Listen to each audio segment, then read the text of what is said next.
Welcome to આઈસીએસના digital platform પર હું સહદેવ ચાવડા આપનું હાર્દિક સ્વાગત કરું છું. તો 17 સપ્ટેમ્બર 2020ના ક્લાસ 3ના કરંટ અફેર્સમાં જે આપણે ટોપિક જોવાના છે એ છે ક્લાસ 3. પહેલો ટોપિક જે જોવાનો છે આપણે એ છે હરિવંશ નારાયણ સિંહ. બીજો ટોપિક જોવાનો છે united nation commission on status of woman. ત્રીજો ટોપિક જોવાનો છે તે છે તમારી મારી બધાની ગમતી ડુંગળી. તો ડુંગળીની નિકાસ પર પ્રતિબંધ કેન્દ્ર સરકારે જાહેર કરી દીધો છે. બરાબર. તો આજના ક્લાસ 3ના કરંટ અફેર્સમાં જે આપણે 3 ટોપિક જોવાના છે એ આ છે. ઘણી વાર કહું છું, આજે બી ફરીથી કહું છું, કરંટ અફેર્સ આનાથી ઘણા વધારે જ છે. 17 સપ્ટેમ્બરમાં પણ એક્ઝામ પર્પસ આપણે આ જ ટોપિક કામના છે. ઓકે, આજનો મોસ્ટ ઇમ્પોર્ટન્ટ ટોપિક તમને કહું તો હું આ કહી શકું, જેના વિશે હું 110% કહી શકું કે આ આપણી એક્ઝામમાં દેખાય. છેલ્લે આ નામ ન આવે તો એના રિલેટેડ જે બંધારણની અનુચ્છેદ છે એ આવે, પણ આવે ખરું. બરાબર. તો પહેલો જ ટોપિક આપણે લઈશું હરિવંશ નારાયણ સિંહ.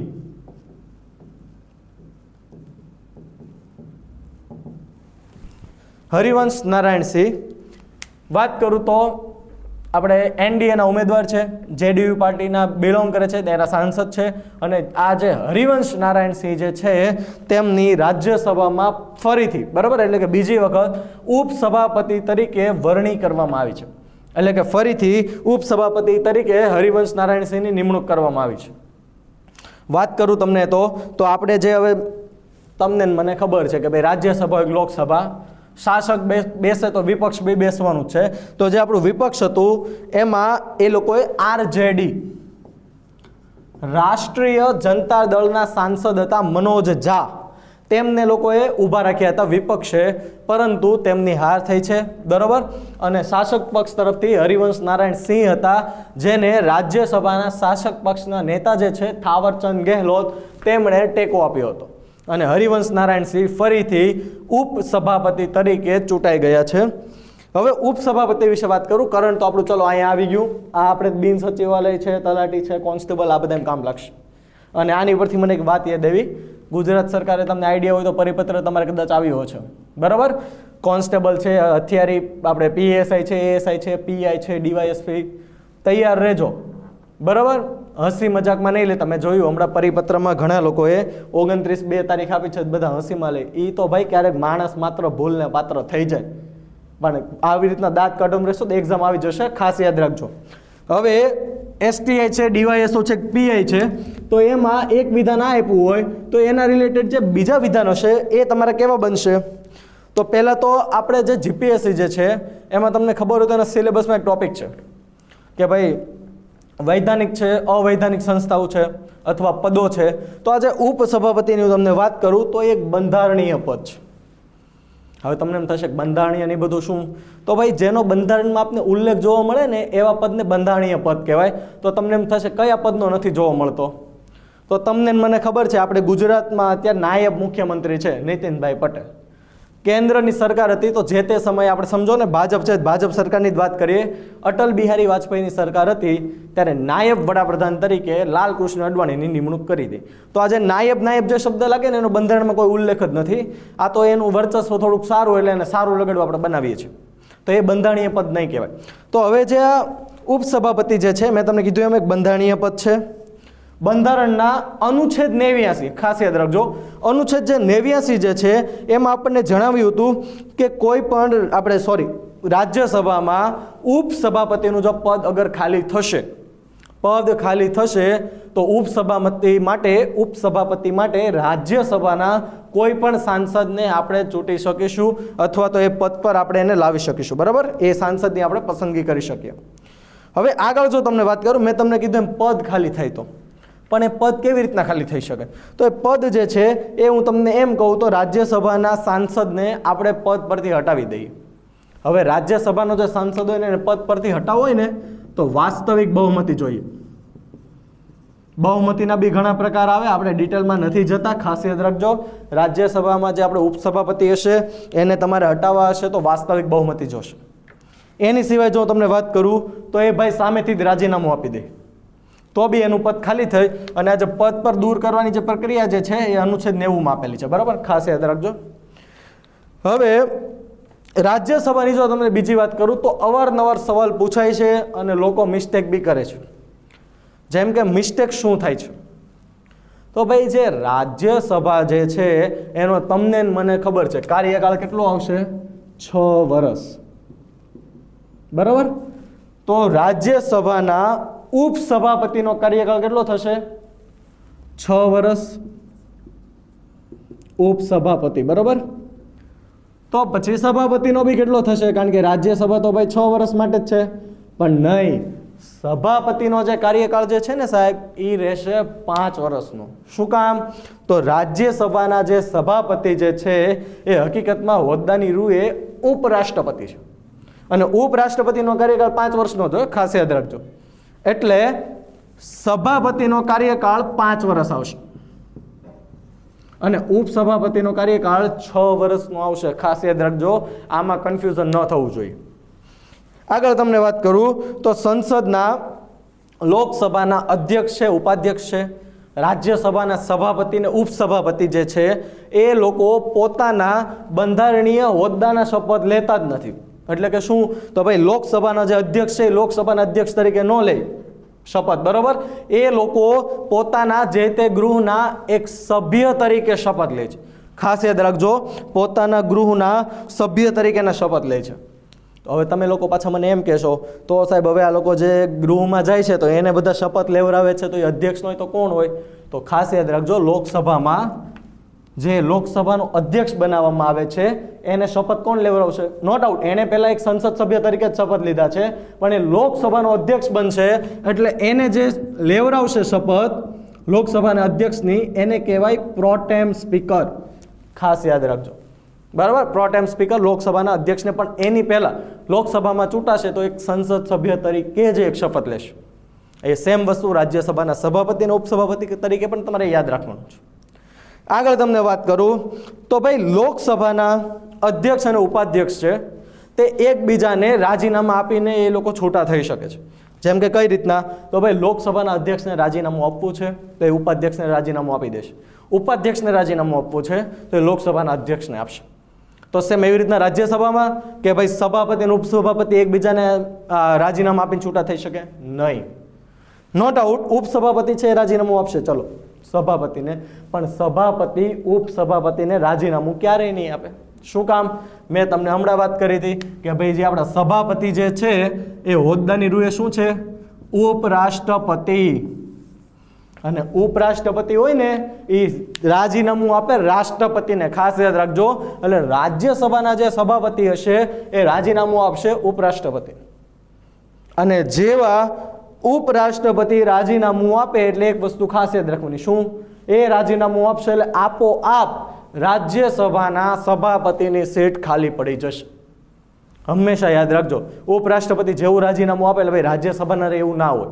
એ એના હોદ્દાની રૂએ રાજ્યસભાનો સભાપતિ છે અને જો એ વ્યક્તિ પોતે જ જો ઉપરાષ્ટ્રપતિ નહીં રહે તો એ રાજ્યસભાનો પણ સભાપતિ રહેશે નહીં. ખાસ યાદ રાખજો. આગળ તમને જો વાત કરું તો હવે આપણા વર્તમાન તમને ખબર હોવા જોઈએ કોણ છે ઉપરાષ્ટ્રપતિ અથવા રાજ્યસભાના સભાપતિ? એમ વેંકૈયા નાયડુ, બરાબર. ભારતના ઉપરાષ્ટ્રપતિ છે અને રાજ્યસભાના સભાપતિ પણ છે. ઓકે, તો આ ટોપિકમાં આપણે એટલી ડિટેલ જોઈ. હવે પછીનો જે આપણો નેક્સ્ટ ટોપિક જોવાનો છે એ છે UNCSW, United nation commission on status of woman. Next topic જે આપણે જોવાનો છે એ છે UNCSW. ગુજરાતીમાં વાત કરો, પહેલાં તો ગુજરાતી તમને એનું ફૂલ ફોર્મ એમ કહી દઉં, United nation commission on status of woman. અને આ ટોપિક જો તમને રિયલીમાં કહું તો શું છે? તો ભારતે મહિલાઓની સ્થિતિ અંગે, આનું ગુજરાતી થયું મહિલાઓની સ્થિતિ અંગે સંયુક્ત રાષ્ટ્રમાં પ્રવેશ કર્યો. તો ભાઈ શું છે મહિલાઓની સ્થિતિ? CSW બધું છે શું? તો એની આગળ તમને વાત કરું તો પહેલાં તો હું તમને કરંટ રિલેટેડ વાત કરી દઉં. ભારતના સંયુક્ત રાષ્ટ્રના જે સ્થાયી પ્રતિનિધિ છે જેમનું નામ છે શ્રી TS તિરુમતી, બરાબર. શ્રી TS તિરુમતીએ મહિલાઓની સ્થિતિ અંગે એટલે કે commission on status of woman United nation, બરાબર, યુનાઇટેડ નેશનના સભ્ય તરીકે હવે ભારત આવી ગયું તેની પુષ્ટિ કરી દીધી છે. ખાસ યાદ રાખજો, શ્રી TN તિરુમતીએ, બરાબર.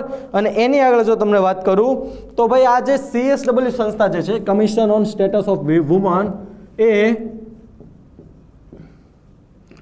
ECO SCO, બરાબર, આ યુનાઇટેડ નેશનની જે છે એની સંસ્થા છે. કઈ?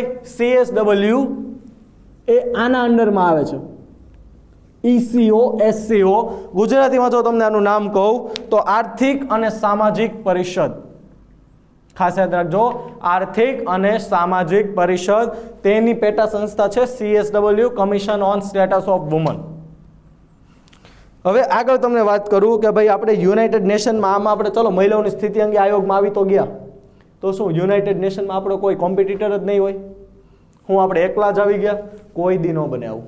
હંમેશા યાદ રાખજો, કોઈ પણ આયોગમાં બી આપણે જશું, કાંઈ પણ જશું, એટલે આપણે સામાન્ય તલાટીની પરીક્ષા દેવી છે તોય લાખો લોકોની હરીફાઈ કરવી પડે. આ તો વિશ્વ લેવલ પર છે. શું ભારત દેશની હરીફાઈ ન આવે? આવે. અને ભારત દેશની હરીફાઈ આપી હતી અને આમાં એની સાથે સ્પર્ધામાં હતા અફઘાનિસ્તાન અને ચીન. ખાસ યાદ રાખજો, અફઘાનિસ્તાન અને ચીન. પણ આજે અફઘાનિસ્તાન, ચીન અને ભારતે આ ચૂંટણીમાં ભાગ લીધો હતો, તો આ ચૂંટણીમાં જે આપણે 54 સભ્યોએ ભારત અને અફઘાનિસ્તાનને મત આપ્યો હતો. ખાસ યાદ રાખજો, 54 સભ્યોએ ભારત અને અફઘાનિસ્તાનને મત આપ્યો હતો. એટલે એનો મતલબ સીધો શું નીકળ્યો? ચીન તો અડધા રસ્તેથી જ બહાર નીકળી, બરાબર. કારણ કે આજે તમને મને ખબર છે ચીનની કોરોના વાયરસના લીધે આજે દુનિયામાં કેટલી હેરાન થઈ છે. કોઈ પણ દેશ એવો નથી હોતો જેની GDP માઇનસમાં નથી ગઈ. તો એના લીધે હવે દુનિયાના દેશોને કોઈ પણ જગ્યા પર આવવા જ નહીં દે, કારણ કે આખી દુનિયા જે ચાઇના પર ગુસ્સા છે અને આખી દુનિયાના દેશો ધીમે ધીમે કરતા ચાઇના પરની પોતાની નિર્ભરતા ઘટાડી રહ્યા છે. ખાસ યાદ રાખજો, બરાબર. હવે આગળ તમને વાત કરું તો હવે જે આપણને આનું સભ્યપદ મળી ગયું છે, કોનું? યુનાઇટેડ નેશનમાં CSW commission on status of women. તો એનું સભ્યપદ આપણી પાસે ક્યાં સુધી રહેશે? તો એનું જે સભ્યપદ આપણી પાસે જે છે એ 2021માં આવશે અને 2025 સુધી રહેશે. એટલે કે 4 વર્ષ આનું સભ્યપદ આપણી પાસે 4 વર્ષ સુધી રહેશે. અને આનું સભ્યપદ આવશે તો આપણે થશે શું? તો ભારતે ભાઈ જે મહિલા સશક્તિકરણ છે, લિંગ સમાનતાના જે પ્રોત્સાહનના મુદ્દા પર ભારતે જે પહેલ કરી છે, એ પહેલને ભારત હવે આ આયોગમાં આવી ગયું છે એટલે મજબૂત કરશે. લિંગ સમાનતા છે, મહિલા સશક્તિકરણ, બરોબર. કારણ કે હાલની તારીખમાં આજે બી દુનિયામાં મહિલા સશક્તિકરણ બાબતે લગભગ દુનિયાના હું એમ કહું મોટાભાગના દેશોમાં મહિલાઓનો જોઈએ તેવો વિકાસ થયો જ નથી. આ બહુ યાદ રાખજો, બહુ સાચી વાત છે. હાલની તારીખમાં ભલે હું તમને એમ કહું પહેલાંના આપણે પૂર્વજોને આપણે લોકો શું ગણતા? અભણ ગણતા, એને કાંઈ ખબર ન પડે.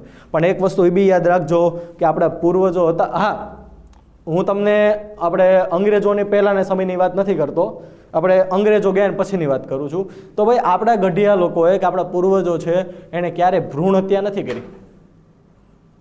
નોટ આઉટ તમે એમ કહેશો કે ભાઈ સાહેબ દૂધ પીતીનો રિવાજ ભારતમાં તો, પણ યાદ રાખજો આખા ભારતમાં નહોતો દૂધ પીતીનો રિવાજ. હંમેશા યાદ રાખજો, અમુક આપણે રાજ્ય પૂરતું હતું, એ સમયની વાત કરું તો અમુક રજવાડા પૂરતું હતું. બાકી લોકો ભાઈ સ્ત્રીને જન્મ આપતા જ હતા. અને ભ્રૂણ હત્યા આપણા પૂર્વજોએ તો કરી જ નથી. આપણે દાદાઓને બધાને પૂછજો, હશે ને કોઈકને 3 દીકરી 4 દીકરી હશે. અને આજે આપણે એટલા ભણેલા થઈને આપણે સ્ત્રી ભ્રૂણ હત્યા કરવી છે. યાદ રાખજો, હજારો વર્ષોથી જે હાલ્યું આવું છે કે ભાઈ આપણે વારસો આગળ ધપવા માટે પુત્ર જોઈ પુત્રની ઘેલ છે. હું તમને આજે બી સ્પષ્ટ રીતના કહી દઉં, ગઈ જ નથી. ગયા વર્ષે મારે એક પેપરમાં કટિંગ મારા હાથમાં આવ્યું હતું. એ કટિંગમાં એવું લખ્યું હતું કે ભારતમાં દર વર્ષે 2 થી 2.5 કરોડ સ્ત્રી ભ્રૂણ હત્યા થાય છે. વિચાર કરો, એટલે દર વર્ષે 2 થી 2.5 કરોડ સ્ત્રીઓ ઓછી જન્મે છે, બાળકી ઓછી જન્મે છે.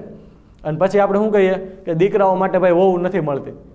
ભાઈ દીકરાઓ માટે વહુ નથી મળતી, પણ પહેલાં તમે ખુદ તો દીકરીઓને જન્મ આપો તો મળશે. આજે હું તમને ગુજરાતની વાત કરું તો સુરતમાં સૌથી ઓછું છે લિંગ પ્રમાણ. તો આપણી કરતાં તો આપણે જેને આદિવાસી બધા આપણે ગણીએ છીએ જિલ્લા, ડાંગ છે, તાપી છે, તો એ બધા જિલ્લા હારા ને પુરુષ કરતાં સ્ત્રીઓનું પ્રમાણ વધારે છે. વિચાર કરો. તો ભારતે આ બધા મુદ્દાને આપણે મજબૂતીથી વિશ્વ સમક્ષ લાવવા માટે આપણે આમાં ગયા છીએ. Commission on status of woman, મહિલાઓની સ્થિતિ અંગે ખાસ યાદ રાખવાનું છે. આ ટોપિક તમારે પ્રિલિમમાં તો છે, પણ તમે મેઇન્સમાં બી તમે લખી શકો. અવારનવાર હું તો મને દેખાય છે 1-2 વર્ષમાં કોઈ પણ મેઇન્સમાં મહિલા રિલેટેડ નિબંધ આવે છે અથવા તો મહિલા રિલેટેડ મેઇન્સનો સવાલ આવે જ છે. ખાસ યાદ રાખવાનું છે આપણે, બરાબર.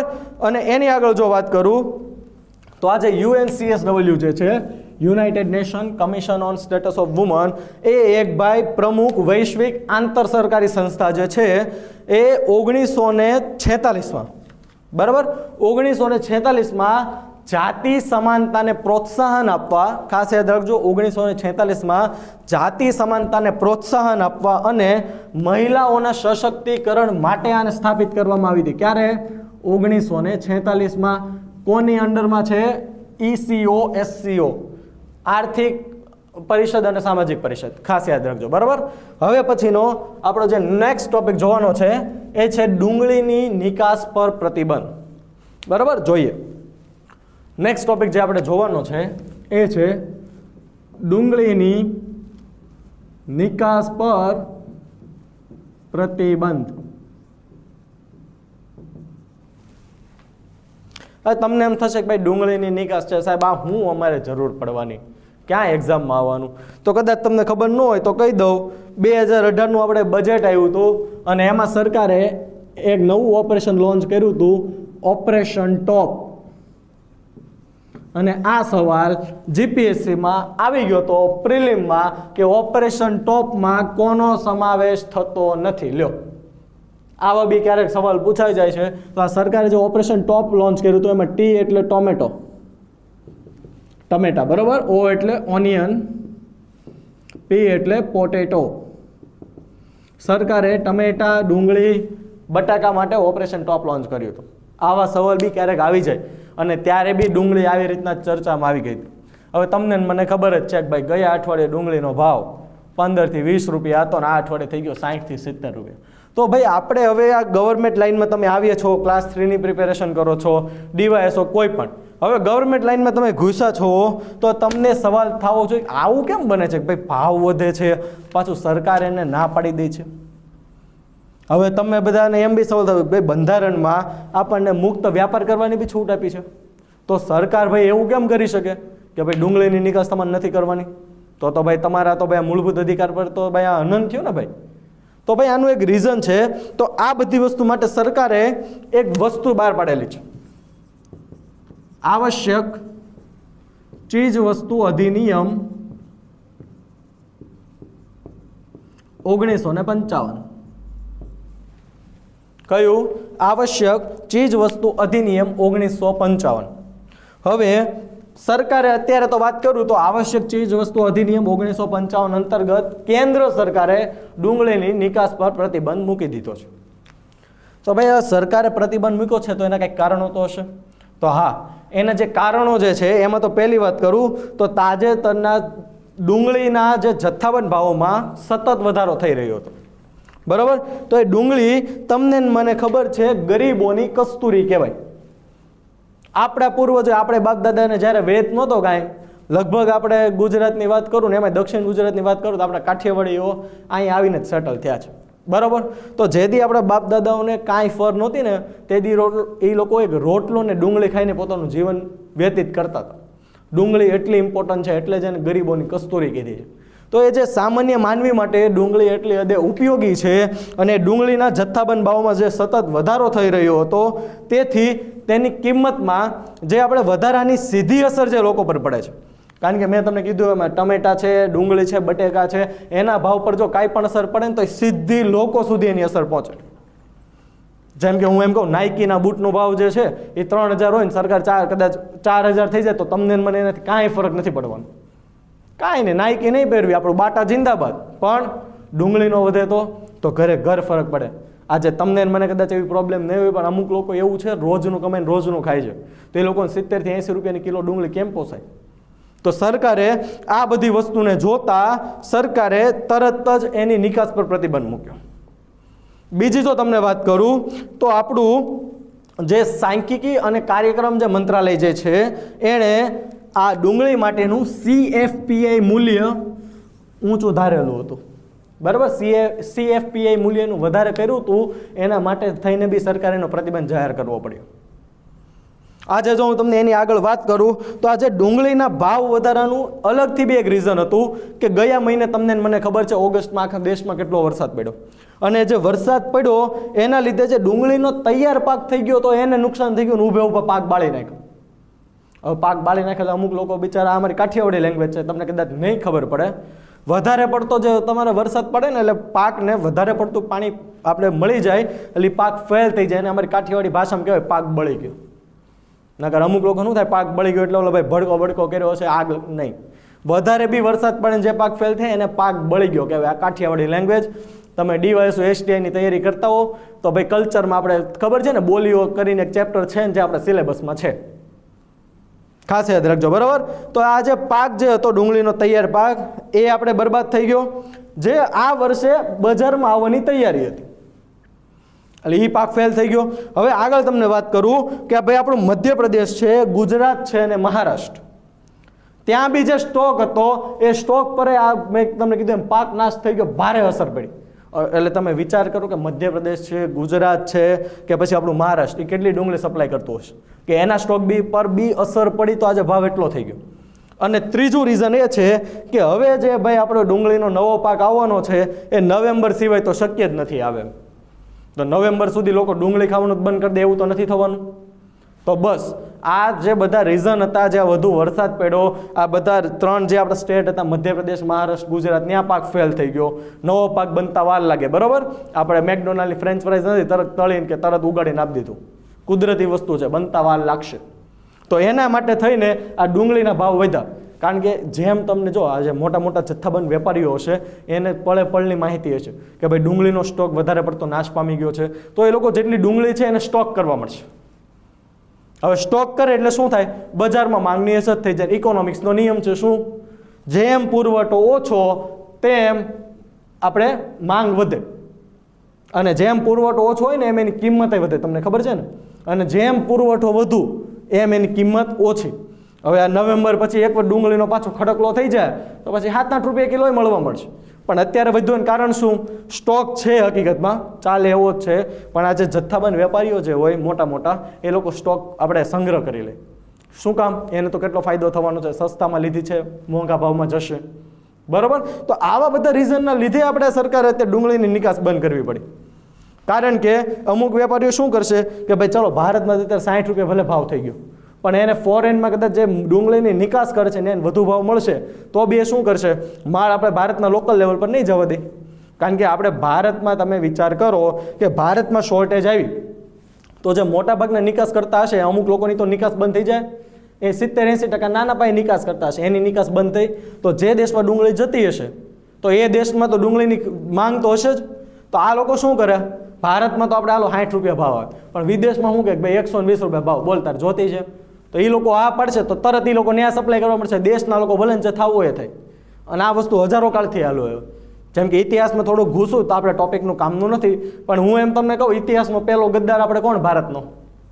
જ્યારથી આપણી પાસે ઇતિહાસ છે ત્યારથી ગણું તો ભાઈ તમને ખબર છે સિકંદર જ્યારે ભારત પર ચડાઈ કરવા આવ્યો હતો ત્યારે ભારતના તક્ષશિલાનો રાજા આંબી હતો, એને એનું વેલકમ કર્યું હતું હાથ જોડીને, આવો વેલકમ હું તમારા સાથે. તો ત્યાંથી આપણી ગદ્દારી ચાલી આવે. વિચાર કરો આપણા લોકોમાં હું તો કહું દેશદાજ છે પણ કેટલા 20% લોકોમાં, અને બાકીના 80% લોકોમાં દેશદાજ ક્યારે આવે, 15મી ઓગસ્ટ હોય, 26મી જાન્યુઆરી, ત્યારે વોટ્સઅપ સ્ટેટસ પર આવે, બાકી નથી આવતી. તો આ લોકો જે વિદેશમાં નો ડુંગળી સપ્લાય કરવા મળે એના માટે થઈને કેન્દ્ર સરકારે કહી દીધું ભાઈ નિકાસ જ બંધ, તમારે ભારતમાં ન વેચવી હોય તો કાંઈ નહીં, તમે લોકો પડી ભલે હળી જતી. અને ડુંગળી હળે એટલે માથું ફાટે, તમને ખબર ને કેવી વાસ આવે. એટલે આવા બધા રીઝન હતા તો એના માટે થઈને સરકારે બંધ કર્યું છે. અને મેં તમને કીધું એમ આજે સરકારે આવશ્યક ચીજ વસ્તુ અધિનિયમ બનાવ્યો છે, એ આવશ્યક ચીજ વસ્તુ અધિનિયમ અંતર્ગત સરકારને પૂરેપૂરો હક છે કે કોઈ પણ વસ્તુની સરકાર નિકાસ બંધ કરાવી શકે અથવા કોઈ પણ વસ્તુની સરકાર આયાત કરી શકે, બરોબર, આયાત કરી શકે તથા કોઈ પણ વસ્તુનો સ્ટોક એ મેન્ટેન કરી શકે. એ બધી જ સત્તામાં મળી છે. તમે કાલ સવારે સરકારને એમ ન કહી શકો કે ભાઈ તમે અમારે મૂળભૂત અધિકાર પર હનન કરો, તમે અમને વ્યાપાર ન કરવા દીધો, નિકાસ બંધ કરી દીધી, એવું નથી. અને હજી જો કદાચ આ કાબૂમાં નહીં આવે ને આપણે ડુંગળીના ભાવ આ લોકો નિકાસ કરતા તો સરકાર શું કરશે, કોઈક બીજા દેશ પાસેથી ડુંગળીનો સ્ટોક સરકાર મગાવશે. અને સરકાર વેચશે. ગયા વર્ષે તમને ખબર હોય તો થયું હતું આવું, સરકારે આપણે ઇજિપ્ત બાજુથી મગાવી લીધી હતી અને માર્કેટમાં ખડકલો કરી દીધો, પછી ક્યાં જવાનો, આપોઆપ ભાવ તૂટે. એટલે આવશ્યક ચીજ વસ્તુ અધિનિયમ ખાસ યાદ રાખવાનું છે, બરોબર. તો આજના આપણે કરંટના આ ટોપિકમાં એટલા ટોપિક કામના હતા.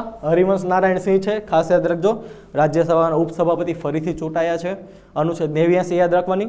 કોઈ પણ પદ ખાલી થયું હોય તો રાજ્યસભાના જ આપણે જે સભ્યો છે એમાંથી જ પસંદગી થાય. અનુચ્છેદ 90 પદ પર કઈ રીતના ખાલી થાય તો ભાઈ વાસ્તવિક બહુમતીથી આપણે દૂર કરી શકીએ, રાજીનામું આપે તો. પછી એનું જે મેં તમને કીધું એ UNCSW, ભારત સરકાર એમાં અત્યારે સહયોગી સભ્ય બની ગયું છે 2021 થી 2025, 4 વર્ષ માટે છે. મહિલાઓનું સશક્તિકરણ છે, લિંગની સમાનતા છે, બધું આપણે આમાં થશે. ડુંગળીની નિકાસ પર આપણે જોયું. ઓકે, તો આજના આપણા વિડીયોની PDF મેળવવા માટે નીચે ડિસ્ક્રિપ્શન બોક્સમાં લિંક આપેલી છે. આપણી ટેલિગ્રામ ચેનલ છે તથા આપણી વેબસાઇટ છે અને ICS મેન્ટર નામની એપ્લિકેશન છે. છેલ્લે તો બસ હું એટલું જ કહીશ કે keep learning, keep educating, because as we all know, education is life itself. જય હિન્દ, જય ભારત.